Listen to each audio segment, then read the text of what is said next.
चम्पेय गौरार्ध शरीर काये कर्पूर गौरार्ध शरीर काये थम्मिल काये च जटाधराय नमः शिवाय च नमः शिवाय कर्पूर गौरार्ध शरीर काय।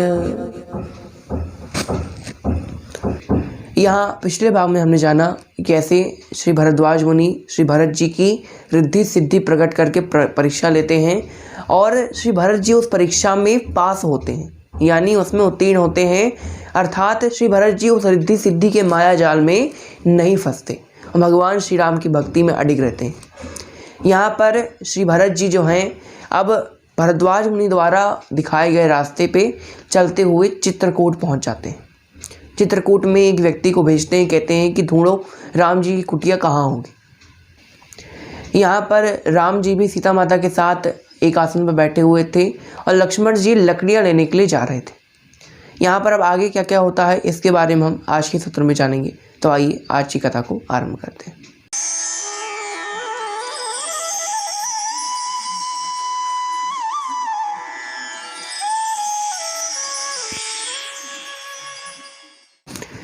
यहाँ पर एक व्यक्ति को भेजते हैं श्री भरत जी, देखो कहाँ है भगवान श्री राम। और श्री लक्ष्मण जी भी लकड़ियाँ काटने के लिए चले जाते हैं।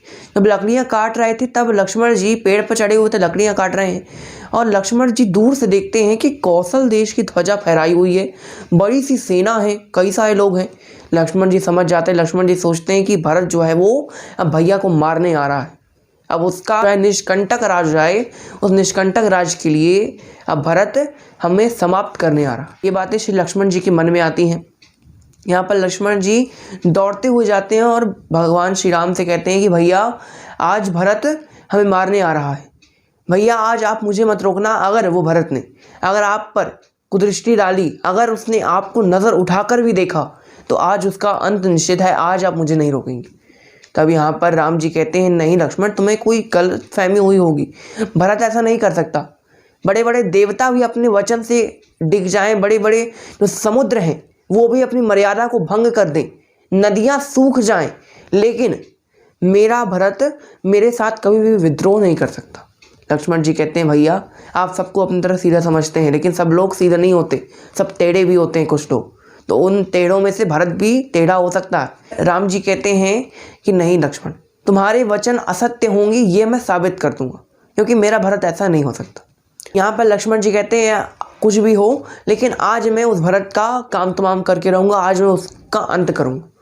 जब ये बात कहकर श्री लक्ष्मण जी धनुष बाण उठाकर चल देते हैं तब आकाशवाणी होती है और आकाशवाणी इस प्रकार होती है कि हे लक्ष्मण, हर बात में जोश दिखाना ठीक नहीं, कई काम होश से किए जाए तो ज़्यादा अच्छा। अर्थात जो तुम सोच रहे हो ऐसा कुछ भी नहीं है। जब तक पूर्ण निश्चय ना हो जाए युद्ध को हमेशा अंतिम निर्णय ही मानना चाहिए, युद्ध को हमेशा अंतिम उपाय के रूप में देखना चाहिए। अगर युद्ध के क्षेत्र में भी अगर कहीं पर भी शांति की किरण नजर आ रही है तो उस किरण का पीछा अवश्य करना चाहिए। अर्थात शांति की स्थापना अंतिम से अंतिम समय में भी हो जाए तो ज्यादा अच्छा। इसलिए तुम कोई भी कदम उठाने से पहले एक बार देख लो कि भरत क्या करने आए, क्योंकि बाद में ऐसा ना हो कि तुम्हें पछतावा।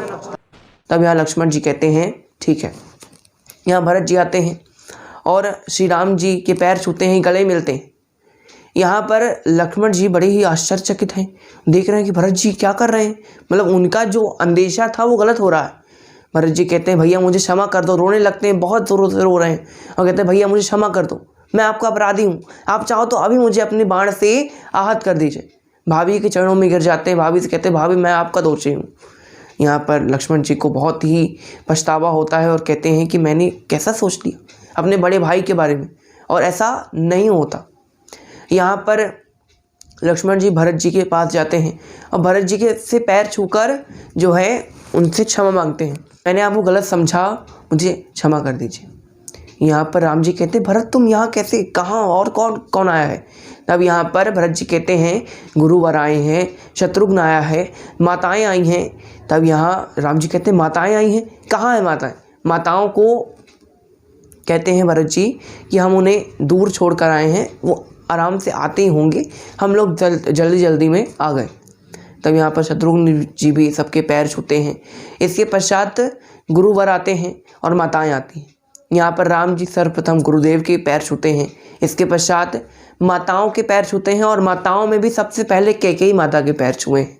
ये विनम्रता है भगवान श्री राम की, जिसने उनको देश निकाला दिलवा दिया, उसके पैर सबसे पहले छू रहे हैं। इसके पश्चात सुमित्रा माता के पैर छूते हैं। इसके पश्चात अंतिम में अपनी माता श्री कौशल्या के चरण छुए हैं।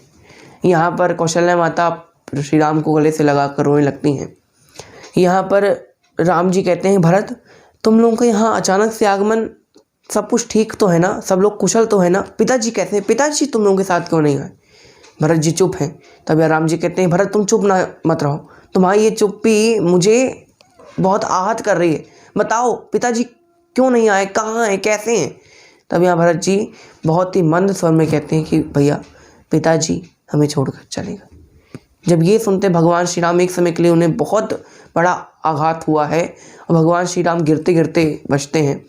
इसके पश्चात भगवान श्री राम बहुत दुखी हैं और यहाँ पर श्री वशिष्ठ मुनि कहते हैं कि राम तुम्हारे पिता का अंतिम संस्कार तो भरत के हाथों हो गया, लेकिन तुम बड़े हो और बड़े पुत्र को श्रद्धांजलि अवश्य देनी चाहिए, और लक्ष्मण तुम भी उनके पुत्र हो, इसलिए अब तुम दोनों चलो और पुण्य मंदाकिनी नदी में जाकर अपने पिता के लिए तर्पण करो।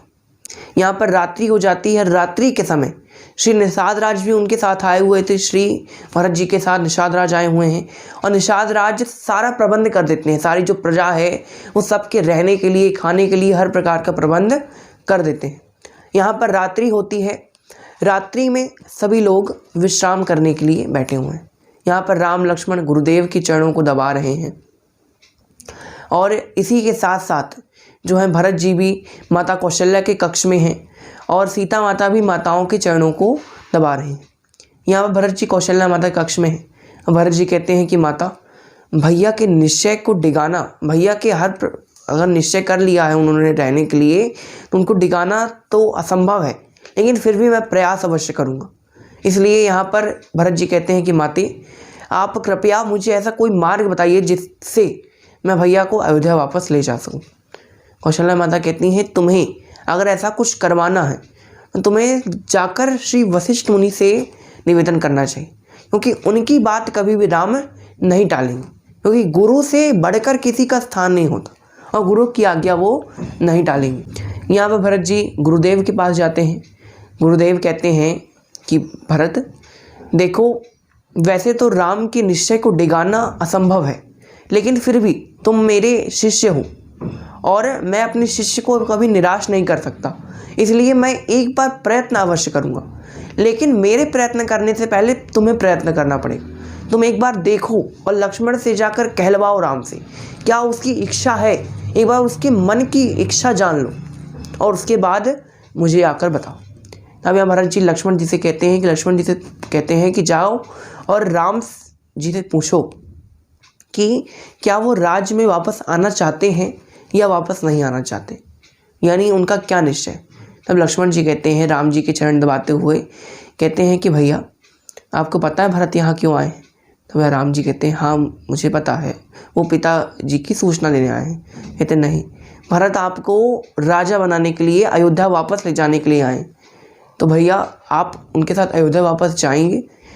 यहाँ पर राम जी कहते हैं कि देखो, पिताजी का जो वचन है वो मेरे लिए पत्थर की लकीर के समान है, मैं उसको कभी भी भंग नहीं होने दूंगा।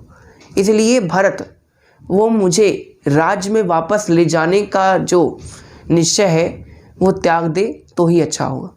जब भरत जी बाहर खड़े होते कुटिया की, जब ये सुनते हैं तो बड़े ही हताश होते हैं। गुरुदेव के पास जाते हैं, गुरुदेव के चरणों में रो रहे हैं, बिलख रहे हैं और कहते हैं गुरुदेव कृपया आप कुछ कीजिए, आपकी बात भैया नहीं टालेंगे, आपको किसी ना किसी प्रकार से उन्हें मनाना ही होगा। यहाँ पर श्री वशिष्ठ मुनि भी एक समय के लिए भावुक हो जाते हैं। वशिष्ठ मुनि वो महामुनि जो किसी के सामने उनका जो मन है वो नहीं दिखता है, वो वशिष्ठ मुनि आज श्री भरत जी के भाव की गंगा में, उनके दुख की गंगा में, उनके जो प्रेम की गंगा है उसमें बह रहे हैं। यहाँ पर भरत जी से श्री वशिष्ठ मुनि कहते हैं कि भरत, तुम्हारे जैसा दानी और तुम्हारे जैसा बलिदानी, तुम्हारे जैसा त्यागी आज तक नहीं हुआ। ऐसे भाई से भाई के प्रति प्रेम आज तक, ऐसी पराकाष्ठा किसी ने भी नहीं निभाई। कई सारे सिंहासनों के लिए भाई से भाई के प्रति युद्ध तो देखे हैं, लेकिन ऐसा प्रेम आज तक नहीं देखा। ऐसा लगता है कि आज तुम्हारी इस प्रेम की गंगा में ये अडिग वशिष्ठ भी आज बह जाएगा, पूरा संसार तुम्हारे इस प्रेम की गंगा में बह जाएगा, तुम इतने महान हो। तो यहाँ पर सुबह सुबह एक सभा का आयोजन होता है।